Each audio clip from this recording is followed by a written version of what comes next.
இனம் கடந்து ஒன்று திரள்வார்கள் என்பதை இந்த பேரணி எடுத்துச் சொல்லியிருக்கிறது. அனைத்து கட்சியினுடைய ஆளுமைகள் இந்த பேரணியை குறித்து அவர்களிடத்தில் நீங்கள் பேரணியிலே உங்கள் இயக்கமும் கட்சியும் பங்கேற்க வேண்டும் என்று சொன்ன பொழுது இயக்கத்தின் தலைமைகளே நேரடியாக இந்த பேரணியில் பங்கெடுப்பதாக வாக்குறுதி கொடுத்தார்கள். வாக்குறுதி கொடுத்தது போல இந்த பேரணியிலே அவர்கள் பங்கெடுத்தார்கள். மட்டுமல்லாமல் இந்த பேரணியிலே பங்கேற்பதற்கு வாய்ப்பில்லாதவர்கள், சென்னையில் இல்லாத இயக்கங்களினுடைய தலைவர்கள், அவர்களை நான் இன்றைக்கு சந்திக்க வாய்ப்பு கிடைத்த பொழுது இந்த பேரணி குறித்தான தகவலை அவர்களிடத்தில் தெரிவித்த பொழுது அவர்களும் உடனடியாக இந்த பேரணியிலே பங்கெடுத்தார்கள். மனிதநேய மிக்க இனம் தமிழினம். இது 2000 ஆண்டுகளாக இந்த மொழி நம்மை செம்மைப்படுத்தி இருக்கிறது, செழுமைப்படுத்தி இருக்கிறது. ஆனால் நாம் இனப்படுகொலைக்கு உள்ளான இனமாக இங்கே நாம் நின்று கொண்டிருக்கின்றோம். இனப்படுகொலைக்கு உள்ளான ஒரு இனம்தான் இன்னொரு தேசிய இனத்திற்கு நடக்கக்கூடிய இனப்படுகொலைக்கு எதிராக கொதித்தெழும் என்கின்ற வகையிலே அடுத்து வரக்கூடிய 3 நாட்களில் தமிழ்நாட்டினுடைய பல்வேறு இடங்களில் பாலஸ்தீன இனப்படுகொலை கண்டித்து பல்வேறு போராட்டங்கள் நடக்கின்றன என்பதை சமயத்திலே அனைவருடைய கவனத்தில் கொண்டு வருகின்றேன். இதே தினத்தில் இதே மாலையிலே மேலும் 2 இடங்களில் இந்த பாலஸ்தீன இனப்படுகொலையை கண்டித்து, இஸ்ரேலினுடைய அக்கிரமத்தை கண்டித்து போராட்டங்கள் நடந்து கொண்டிருக்கின்றன என்பதையும் நான் கவனத்தில் கொண்டு வருகின்றேன்.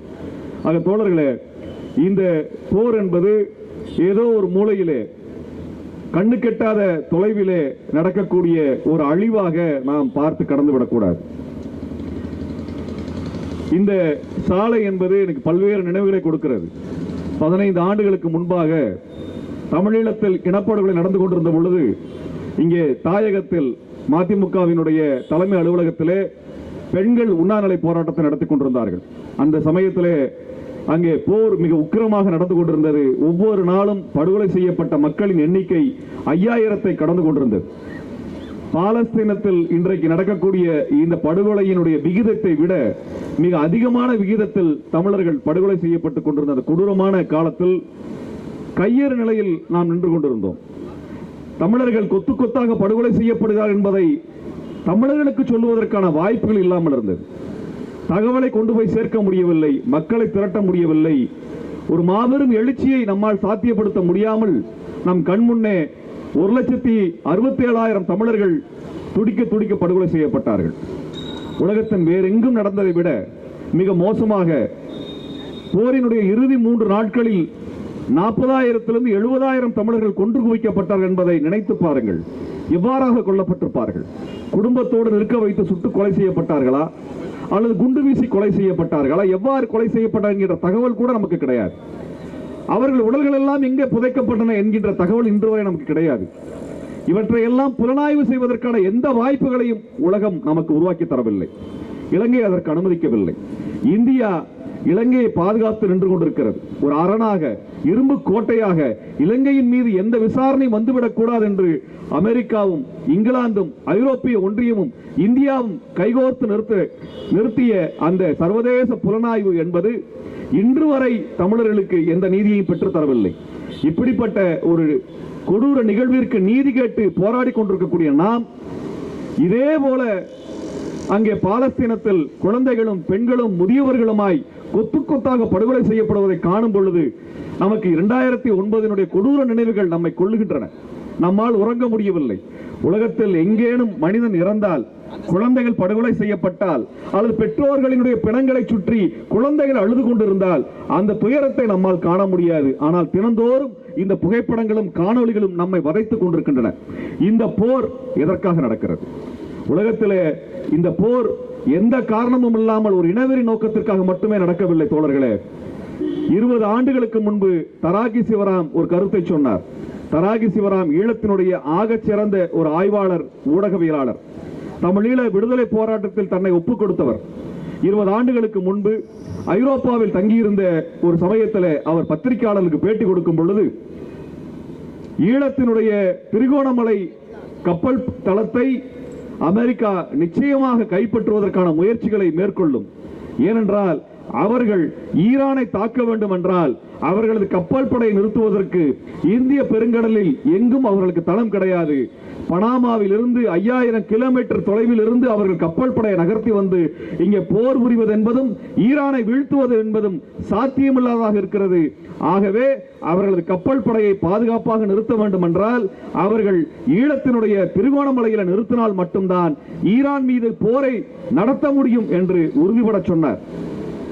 இதை சொல்லிவிட்டு இலங்கைக்கு திரும்பிய ஒரு மாதத்திற்குள்ளாகவே அவர் கடத்தி சித்திரவதை செய்யப்பட்டு படுகொலை செய்யப்பட்டார்.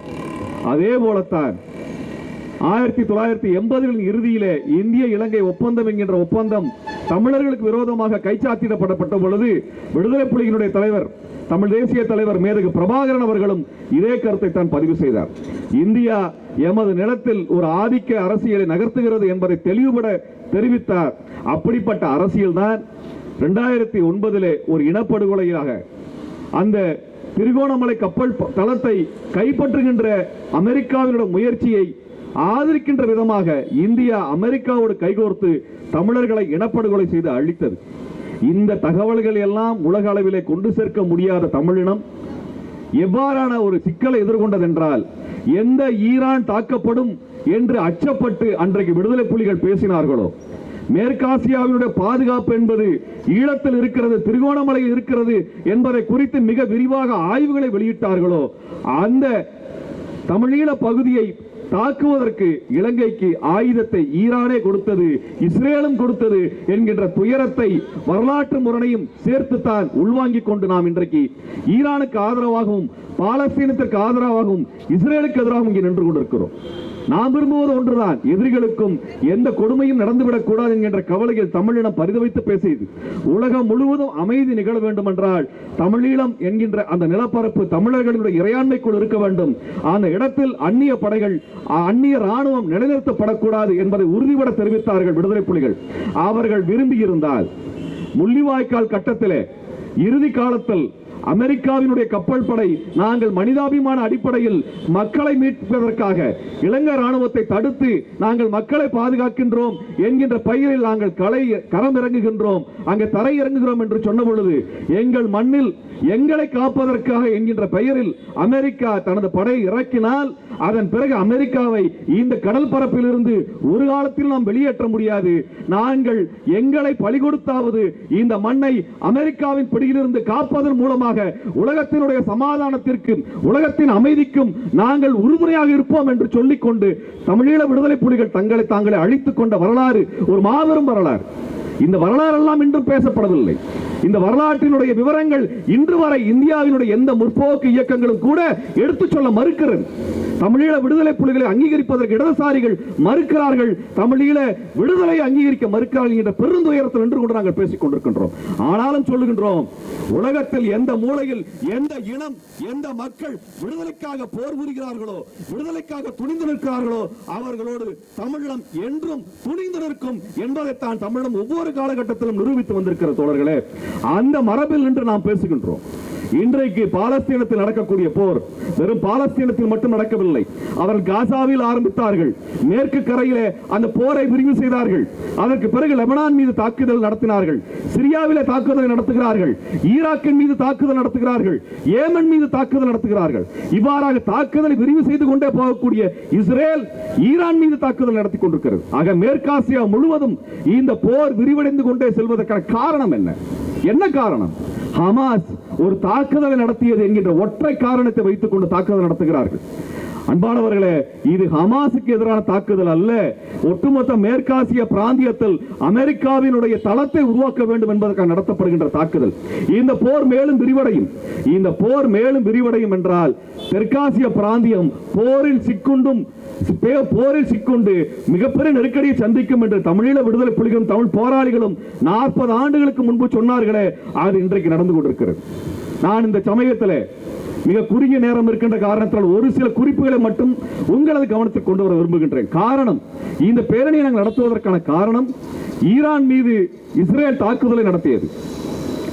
இஸ்ரேலினுடைய ராணுவம் யாரெல்லாம் அமைதி பேச்சுவார்த்தைக்கு வருகிறார்களோ அவர்களை எல்லாம் படுகொலை செய்தார்கள்.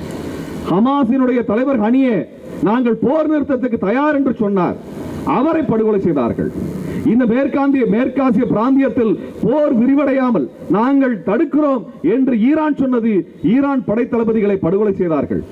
லெபனான் மீது தாக்குதல் நடத்திய பொழுது ஹிஸ்புல்லாவினுடைய படை தலைவர் நசருல்லா சொன்னார், போர் நிறுத்தத்திற்கு நாங்கள் தயாராக இருக்கிறோம் என்று ஈரானின் வழியாக அமெரிக்காவிற்கு தெரிவிக்கப்பட்டது.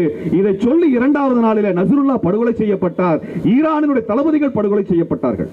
நான் கேட்க விரும்புவது ஒன்றுதான், இஸ்ரேலை ஆதரிக்கக்கூடிய மோடி சர்க்காரே, யாரெல்லாம் போர் நிறுத்தத்திற்கு தயார் என்று அறிவிக்கிறார்களோ, யாரெல்லாம் அமைதியை விரும்புகிறார்களோ அவர்களை எல்லாம் படுகொலை செய்யக்கூடிய இஸ்ரேலை இந்தியா ஆதரித்து போரை விரிவடை செய்கிறது என்கின்ற குற்றச்சாட்டிற்கு என்ன பதில் சொல்ல போகிறீர்கள்? யாரெல்லாம் அமைதியை முன்னிறுத்தினார்களோ அவர்களை எல்லாம் இலங்கை அரசு படுகொலை செய்தது, இலங்கை ராணுவம் படுகொலை செய்தது. அமெரிக்காவினுடைய ஆதரவின் அடிப்படையில் திரிகோணமலை அமெரிக்காவினுடைய கப்பல் படை தளமாக மாறுவதற்கு இந்தியாவின் ஒப்புதலோடு அமெரிக்கா இலங்கையோடு ஒரு ஒப்பந்தத்தை கைச்சாத்திட்ட உடனே அதே வருடத்தில் இந்திய அரசினுடைய ஆதரவின் அடிப்படையிலே தமிழீழத்தினுடைய அமைதி செயலகத்தினுடைய தலைவராக இருந்த சுப தமிழ்ச்செல்வன், பிரிகேடியர் சுப தமிழ்ச்செல்வன் அவர்கள் படுகொலை செய்யப்பட்டார். அவர் எவ்வாறு படுகொலை செய்யப்பட்டாரோ அதே போலத்தான் நசருல்லா ஹிஸ்புல்லாவினுடைய தலைவர் படுகொலை செய்யப்படுகிறார். இப்படி இந்த படுகொலைகள் எல்லாம் ஒரே மாதிரியாகத்தான் நடக்கின்றன. இலங்கை எப்படி இந்த போரை ஈழத்தின் மீது நடத்தியதோ அதே போலத்தான் பள்ளிக்கூடத்தின் மீதும், ஐநா அலுவலகங்கள் மீதும், மருத்துவமனை மீதும், குழந்தைகள் மீதும், இவை அனைத்தும் இந்த மக்கள் எங்கெல்லாம் ஒன்று திரள்கிறார்களோ அந்த அமைதி வளையங்கள் மீதும் குண்டுகளை வீசி படுகொலை செய்தார்கள். உணவுகள் இல்லாமல், மருந்துகள் இல்லாமல், குடிநீர் இல்லாமல் அவர்கள் எவ்வாறு மக்களை பட்டினி போட்டு தமிழர்களை படுகொலை செய்தார்களோ அதுபோலத்தான் காசாவிலே அங்கே பாலஸ்தீனர்கள் கொத்து கொத்தாக படுகொலை செய்யப்பட்டுக் கொண்டிருக்கிறார்கள். இந்த போர் ஒரே முறையானது. நான் பாலஸ்தீனத்தை ஆதரிப்பேன், ஆனால் தமிழீழத்தை பற்றி நான் அக்கறை கொள்ள மாட்டேன் என்று சொல்வது ஒருபொழுதும் இடதுசாரி மரபாக மாறிவிடாது, ஒருபொழுதும் ஜனநாயக மரபாக மாறிவிடாது, ஒருபொழுதும் முற்போக்கு நிலைப்பாடாக மாறிவிடாது. காரணம் என்னவென்றால், தமிழீழத்தில் நடத்தப்பட்ட படுகொலை என்பது இன்றைக்கு ஈரானை நோக்கி நகர்ந்து கொண்டிருக்கக்கூடிய அமெரிக்காவினுடைய போரினுடைய அடித்தளமாகத்தான் அங்கே தமிழீழம் அளிக்கப்பட்டது. அங்கே தமிழீழத்தினுடைய படுகொலை, பர்மாவில் நடந்த ரோஹிங்கியாவின் படுகொலை, பாலஸ்தீனத்தினுடைய படுகொலை, இந்த படுகொலைகளுக்கெல்லாம் ஒரே காரணம், அமெரிக்கா ஆசியாவை முழுவதுமாக கைப்பற்ற நினைக்கிறது. இந்த கைப்பற்றுவதற்கான முயற்சியை முன்னெடுத்துக் கொண்டிருக்கக்கூடிய தருணத்தில் தமிழீழத்தில் நிறுத்த முடியாத, நம்மால் தடுக்க முடியாத இனப்படுகொலையை குறைந்தபட்சம் பாலஸ்தீனத்திலும் லெபனானிலும் நடக்காமல் நாம் தடுத்து நிறுத்த வேண்டும் என்கின்ற நோக்கத்தின் அடிப்படையில் தான் நாம் அங்கே திரண்டிருக்கிறோம். இந்த போர் விரிவடைந்து 2 நாட்களுக்கு முன்பு சிரியாவில் இருக்கக்கூடிய ரஷ்யாவினுடைய ராணுவ தளத்தின் மீதும் இஸ்ரேல் தாக்குதல் நடத்தியிருக்கிறது என்றால் என்ன காரணம் என்றால், ரஷ்யாவும் ஈரானும் இந்த போருக்குள் வர வேண்டும் என்று விரும்புகிறது. போரை இழுக்கிறார்கள். இங்கே மேற்காசியா பிராந்தியம் முழுவதும் போர் நடக்க வேண்டும் என்று சொல்லுகிறார்கள் என்றால், ஈரானிலிருந்து சென்று அங்கே இஸ்ரேலுக்குள் தாக்குதல் நடத்திய அந்த ஏவுகணைகள் 2000 கிலோமீட்டர் செல்லும் என்றால் அமெரிக்காவினுடைய கப்பல் படை அரபிக்கடலில் நிற்க முடியாது, இந்திய பெருங்கடலிலே மேற்கு பகுதியில் நிற்க முடியாது. ஆகவே அமெரிக்காவினுடைய கப்பல் படை பாதுகாப்பாக நின்று இந்த போரை நடத்த வேண்டும் என்றால் அது தமிழ்நாட்டினுடைய துறைமுகத்திற்கோ ஈழத்தின் துறைமுகத்திற்கோ வந்து நிற்க வேண்டும். இங்கே காட்டுப்பள்ளி துறைமுகத்தை அமெரிக்காவினுடைய ராணுவ கப்பல்கள் நிறுத்துவதற்கும் அங்கே ரிப்பேர் செய்வதற்கும் இந்திய அரசு தமிழ்நாட்டினுடைய ஒப்புதல் இல்லாமல் கொடுத்திருக்கிறார்கள்.